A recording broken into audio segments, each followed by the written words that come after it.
Подаряваш пари на държавата без дори да подозираш. Знаеш ли, че огромна част от българите пропускат данъчни облекчения и плащат повече данъци, отколкото трябва? Ето част от най-честите облекчения, които хората масово пропускат. Облекчение 1. Млади семейства с ипотека.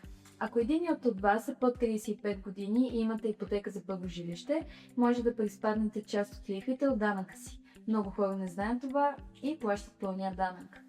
Облекчение номер 2. Дарения към определени организации. Даренията към училища, болници, БЧК и определени фондации могат да намалят данъкът и с до 5%. Но внимавай! Дарението трябва да е към правилните юридически лица. Много хора пропускат този вид облекчения точно заради това условие. Облекчение номер 3. Хора с намалена работоспособност. По закон годишната ви данъчна основа се намалява с около 4000 евро, а ако сте на трудов договор, всеки месец основата ви се намалява с около 330 евро. Това важи както за годината, в която е настъпила на работоспособността, така и за годината, в която изтича срокът на ТЕЛК или НЕЛК.